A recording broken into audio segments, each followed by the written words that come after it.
কড়া নিরাপত্তার মাঝেও পুলিশকে বুড়ো আঙুল দেখিয়ে এবার নীলাঞ্জনা অবশেষে অনুষ্ঠান বাড়িতে ঢুকেই পড়লো। আপনারা ভিডিওতে লাইক দিয়ে দেখতে থাকুন। যে মুহূর্তে কিনা পুলিশ কড়া নিরাপত্তার সকল প্রস্তুতি নিয়ে ফেলে, ঠিক সেই মুহূর্তে অনির্বাণ বলতে থাকে যে আপনারা সব কিছু রেডি রেখেছেন তো, যে কোনো সময় যে কোনো বিপদ আপদ কিন্তু ধেয়ে আসতে পারে, আর সেই বিপদের মোকাবিলা কিন্তু আপনাদেরকে করতে হবে। কোনোভাবেই যাতে নীলাঞ্জনার মতন মানুষ এই অনুষ্ঠান বাড়িতে না ঢুকতে পারে সেই ব্যবস্থাটা আপনাদেরকে করতে হবে, তার জন্য কিন্তু আপনাদেরকে এখানে রাখা।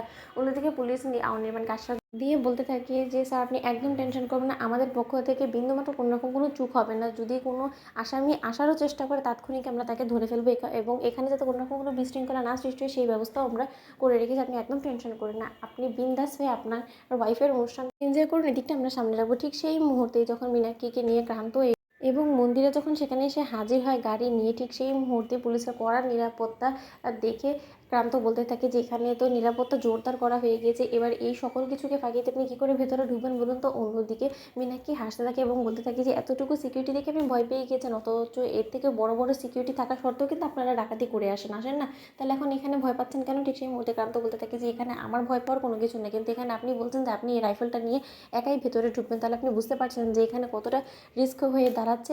অন্যদিকে মন্দিরা বলতে থাকে যে আমার কেন জানি না মনে হচ্ছে যে তুমি যে কোনো সময় ধরা পড়ে যেতে পারো। অন্যদিকে মন্দিরাকে মীনাক্ষী বলতে থাকে যে এত কাঁচা কাজ অন্তত মীনাক্ষী করে না, তাই মীনাক্ষীর কাজকর্ম নিয়ে এখনও পর্যন্ত তুমি কোনো কিছু জানো না, তো তার জন্য মীনাক্ষীর কাজের উপরে বিন্দুমাত্র আঙুল তোলার চেষ্টা করো না। অন্যদিকে ক্রান্ত বলতে থাকে যে ঠিক আছে, বরঞ্চ আমরাও দেখি আপনি কী করে এই পুলিশকে চকমা দিয়ে পুলিশকে বুড়ো আঙুল দেখিয়ে ভেতরে ঢুকেন। অন্যদিকে সেখানে যখন একটা কেটারিং সার্ভিসের মধ্যে ঝামেলা চলতে থাকে, ঠিক সেই মুহূর্তে নীলাঞ্জনা সেখানে ঢুকে পড়ে বলতে থাকে যে আপনাদের কিসের সমস্যা হয়েছে বলুন তো। সেই তখন থেকে দেখছি ঠিক সেই সময় সেই কেটারিংয়ের লোকেরা বলতে থাকে যে দেখুন আমাদের যে কজন লোক আসার কথা সেখানে 3জন লোক কম এসেছে, এবং 3জন লোক কম আসার কারণে আমরা গেস্টদেরকে সেই পরিমাণে সার্ভিসও দিতে পারছি না। এবার যদি এই জিনিসটা আয়োজকরা জানতে পারে তাহলে আপনি বুঝতে পারছেন যে কতটা ঝামেলা আমাদেরকে পড়তে হবে, আবার রীতিমতো আমাদের মান ক্ষুণ্ণ হবে, সেটা তো কোনো মতেই আমরা চাই না, তাই না। অন্যদিকে নীলাঞ্জনা বলতে থাকে যে এই তো সুযোগ, এই সুযোগটাকে যে করে কাজে লাগিয়ে আমাকে এই ভেতরে ঢুকতেই হবে। অন্যদিকে নীলাঞ্জনা যখন ক্রান্তের কাছে এই ওয়েটারের পোশাকটা ধরিয়ে দেয় এবং বলতে থাকে যে এবার এই পোশাকগুলো চটজলদি আপনারা চেঞ্জ করে নিয়ে পোশাকগুলো পরে আমাদেরকে ভেতরে ঢুকতে হবে, এবং আমি চাই যে আমার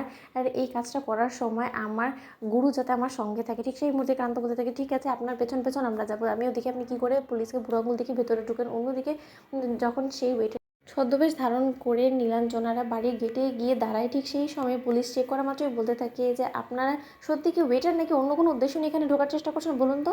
আর কেটারিং সার্ভিসের যে ম্যানেজার সে কোথায় বলুন তো। অন্যদিকে ম্যানেজার আসা মাত্রই যখন পুলিশ ম্যানেজারকে জিজ্ঞেস করে যে এদেরকে কি আপনারা ডেকেছেন, ঠিক সেই মুহূর্তে ম্যানেজার বলতে থাকে যে হ্যাঁ ম্যাডাম, আমাদের আসলে কিছু ওয়েটার কম ছিল, তার জন্য আমরা পরবর্তী সময় আবার আর কিছুজনকে ডেকে আনি এবং তারাই এই লোক। অন্যদিকে কথা বলা মাত্রই পুলিশ সেখান থেকে ছেড়ে দেয়। তো বন্ধুরা ভিডিওটি ভালো লাগলে লাইক এবং শেয়ার করে সাবস্ক্রাইব করুন।